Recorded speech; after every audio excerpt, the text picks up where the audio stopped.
this is my initial sketch for my personification, and I am making a personification of the wind. I found this photo of my son Finn where he is standing and looking up kind of cheerfully. You can see the original photo here, and you can see in my rendition I made some changes. So I traced him, but before I traced him, I went to image and went to image size and changed the resolution to 300. Then I created my outline layer. And as I was tracing, I zoomed in and really thought about what kinds of changes do I need to make. I gave his hair this kind of windswept, almost looks like flowing air, thinking about how can he physically embody the concept of air. I changed his mouth. Here he looks a little bit like he's about to say something, but here I made him a little more gleeful, a little more mischievous, because my idea is that the wind is mischievous. It blows off your hat. It can blow, it's also powerful. It can blow down trees or a house. So I wanted this little personification of wind to be kind of like a toddler, where you can be mischievous and fun-loving, and you can also have a giant tantrum and destroy things. So I thought a toddler was a really good choice. So when you're choosing a person, if you're finding as you trace and draw that they are not meeting your idea of your element or season, you can obviously change their facial expression, add to their hair, give them a different hairstyle. You can modify it, or you can find a whole new photo that better suits your vision. Okay. If you look at my tracing, I have thin lines, I have thick lines, and I'm really paying attention to my use of line to guide us through the image. Okay.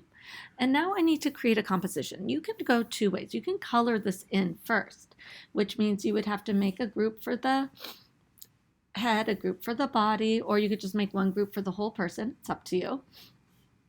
And you know, the skin would be one layer, the clothes would be another layer, the hands would be another layer, the eyes would be another layer, and I've put a layer guide on Google Classroom for you.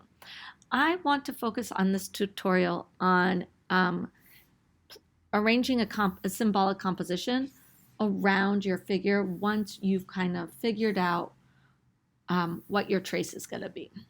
Okay, so I went on Pinterest, and I know that Finn here in my little wind, I don't know, sprite needs to be standing on something, and I thought he could be standing on a cloud, and I found these really interesting cloud images on Pinterest, and I'm going to drag and drop these images into Photoshop, and it should create a layer above my base layer. So let's see if it does that. It did. And now I can transform the image by pulling and arranging it until I get what I want. And I really think I could use a couple of these. Like this could be coming out of his mouth.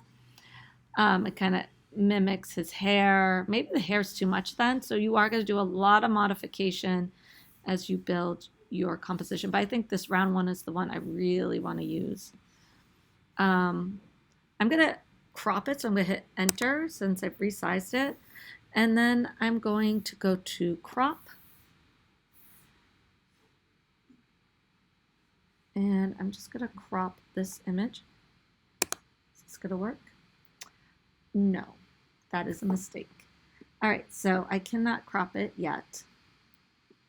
So what I'm going to do, so go back to edit, free transform.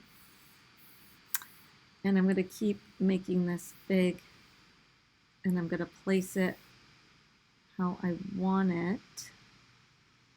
And I can always adjust my composition as I go by cropping the main image. And this takes a lot of decision making. So I'm going to put it here. And that's kind of cool. I like how that is providing me with a frame. Now I'm still on crop. I'm going to come back to my bottom layer And I'm going to crop this out a little. And here you have your composition boxes. This is 3x3 boxes. You never want everything dead center. You want things to cross the line. So like if his face were dead center, it would be a boring composition. But because he's kind of at a diagonal and we're crossing these lines, the composition is active. So now I like how this is coming around him. I like how this hair mimics this cloud. So I'm going to hit enter. And now this I need to trace. So I'm going to create a layer above it. And it's below my outlines. And of course I might have to, I'm going to turn this down a little to trace. And after you crop also, you may want to fill in everything white. So I'm going to come in and fill my background white right now. Then I'm going to come to my layer above. I'm not going to name it for now because I will probably merge it with the outline layer. Though maybe I won't like it later, so let's just name it Cloud Outline for now.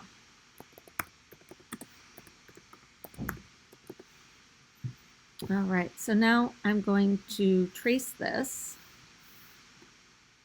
Again, hard round pressure size. I'm going to turn my flow up, my smoothing up.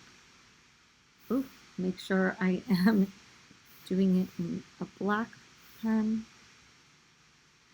And I'm thinking about the line quality here and how thin, how thick. And you can see I'm kind of changing it so it moves a little bit more than the original. So changing it up, you're not just copying, you're making your own visual adjustments. And I'm really thinking about like later, what will be on top, what will be behind. I'm curious if I'll like that later, that little adjustment I made, but I'll leave it for now. Okay. And then I can just turn that off. All right, so I'm thinking that this needs to come in front of him here, but behind him here. So I'm going to get out my eraser and I'm going to start erasing the lines I don't need. I'm going to zoom in and I'm going to erase that and maybe put it back in after. I don't need this line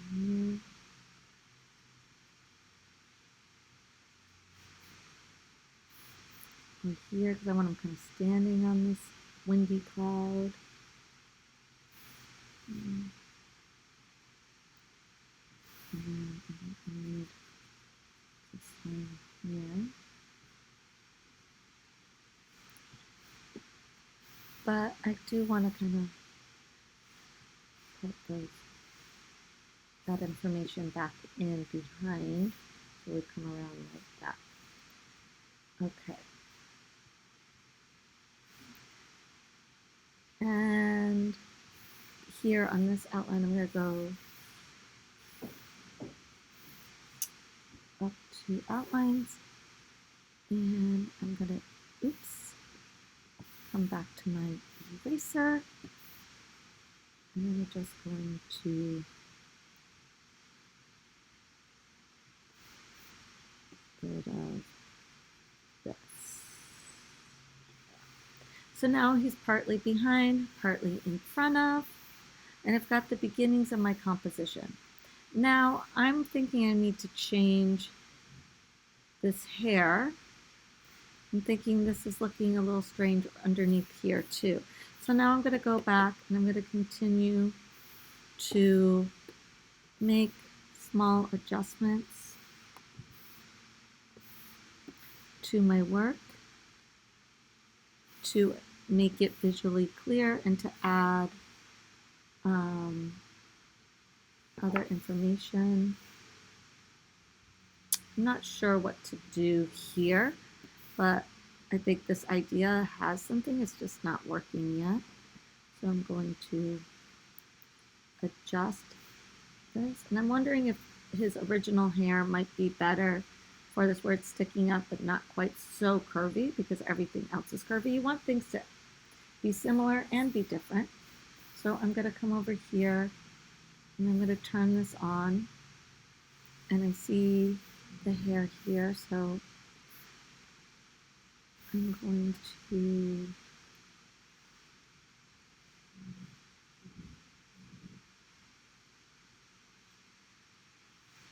kind of come around this way.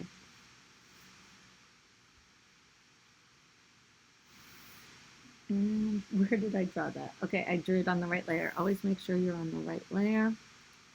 And then I turn this off and that on. That seems to work. So now I have more tension and push and pull because everything that has a different, it's pointier, it's not so smooth. All right, so I need to think of my other elements here. He's got to be hand holding something, right? I kind of wanted to do some falling leaves. So those are other things I need to find imagery of, and it would be the same process of taking those images, dropping them in to the file, tracing, adjusting their size and placement with the free transform tool, and then kind of getting them in the right place at the right size. So what I'm going to do now is I'm going to go in and I'm going to create my layers and I'm going to start coloring this in first. And then I'll keep adding as I go, building it up on it. Everyone's going to work different. Some people get their entire composition organized before moving to color. Other people will jump into color and build their composition as they go. That is really an independent choice of yours, and I'm here to help you.